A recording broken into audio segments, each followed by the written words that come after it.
nyaya Patrick, nyaya ndeyekuti ndinoda mari yangu iyo ndakashanda kwemakore 7 vanongoudza kuchitupa nemari yedare.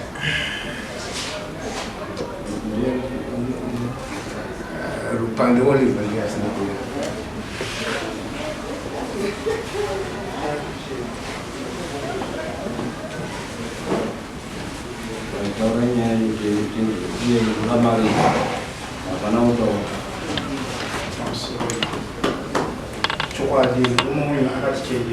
Mbo pamakore 7 wakashanda mari yako mari 1000.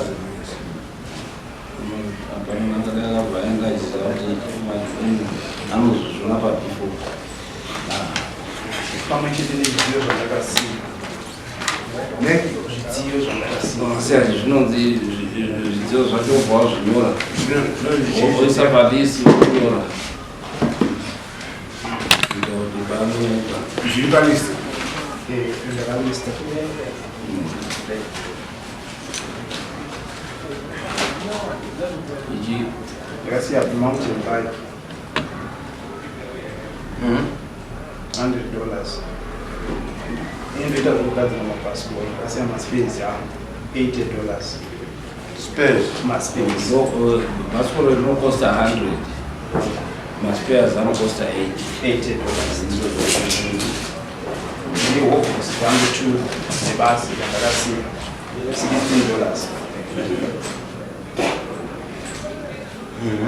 Batch 1 $6. 5 minutes they put to $50.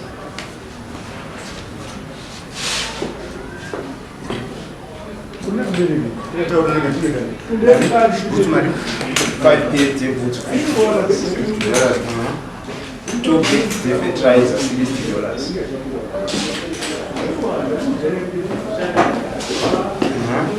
4 bits they back $60.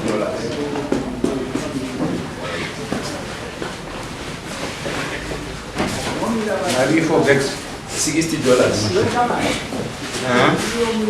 Koya battery $65. Solar panel 1 meter $60. $60. 60. Speaker $30. Amplifier $45.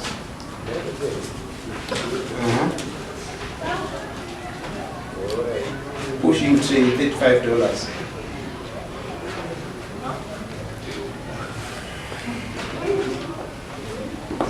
Three microwaves $90.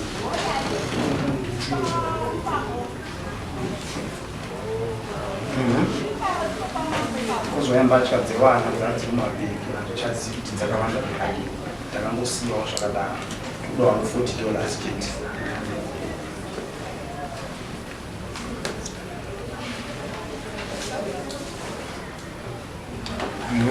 Three buckets about $12. $12. Then my dish 2 ewashi $9.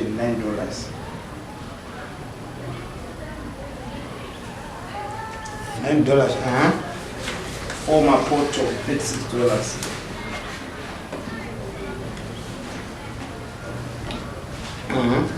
Job $20. Job.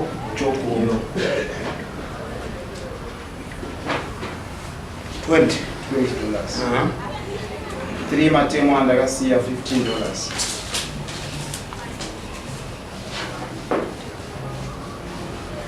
$15. 4 mapadza $12. 10 plates $10. Mapadza 4 gari 10.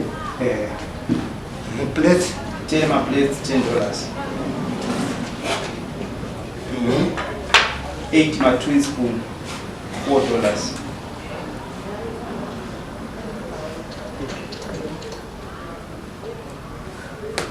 $4, yeah? 3 migoti $3.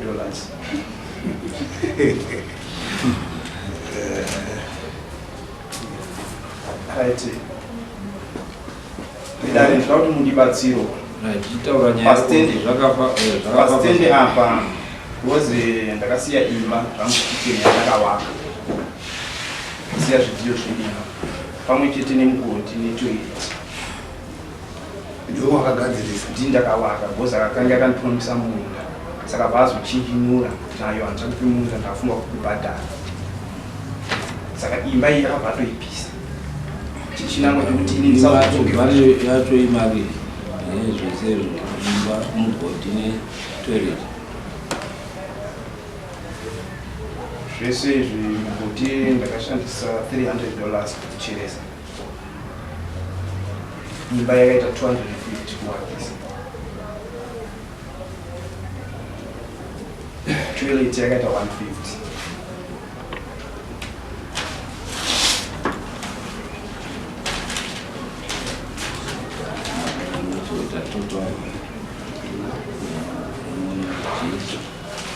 wakaisa total zvaraiporo total handina kuisa ndakangolista kuisira total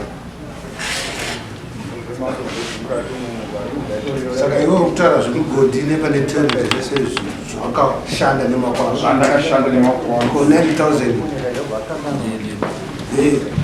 bhozi ndaichengeta huku mbudzi matoki maboye nedzimwewo mabreras bhozi ainichikuri kushanda ndichishandira chistendi ndo pane peya saka akazochinjinura mushure kuti amangana nyaya dare kwachikunza dare kwachikunza tikati suduruka handina kuziva kuti vane medzi kuti ndichikosuduruka obva wapisa chiimba iyoyo saka kana sendi raati andibaba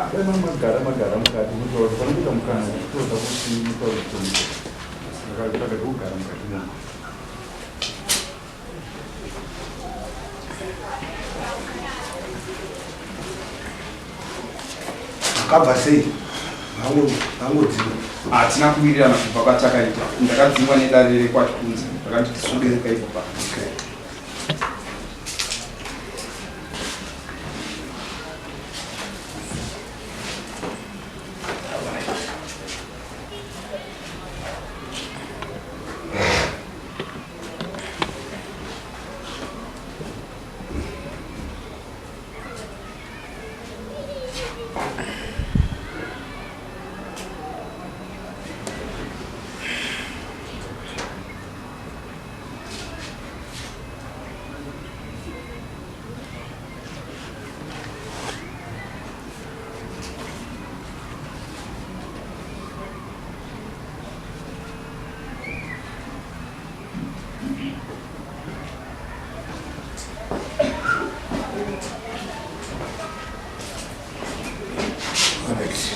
kuenda default judgment yekuti haana kuuya ratoka kuti akudzorere 9,000 dzese mari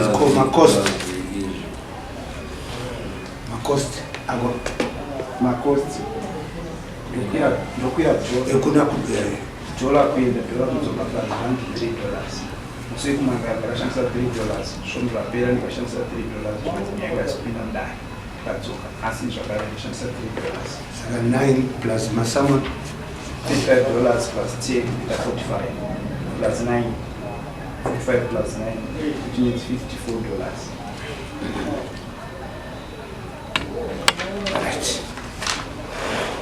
anodaine 35 it's a D4 plus 35 it's 89 it's about 90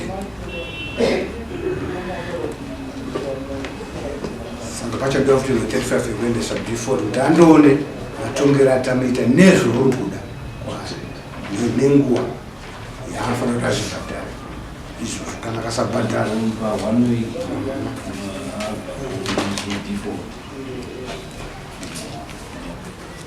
Very that. Did you next week in $35? She's one to kutaura nemapurisa ndo vanofambisa mapurisa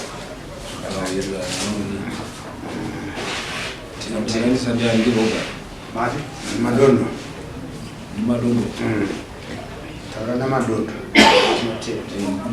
sakaisa samu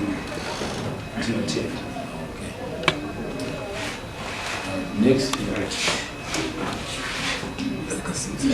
ndikumbira ukubhuka tinazonzwa amaundi ezvinhu zvakataura tinosara toedza zvakawandisa une 9000 une midziyo yako bike 100 naspares 80 zvese ndanyora zvakutaura tinosara ndoenda ndoisa tota kana wega unogona kuzviita ndinaro pepa Singoenda iyo vazoisa munhu tienge time tisave time pakanaka tinotete Yeah, that's why we came up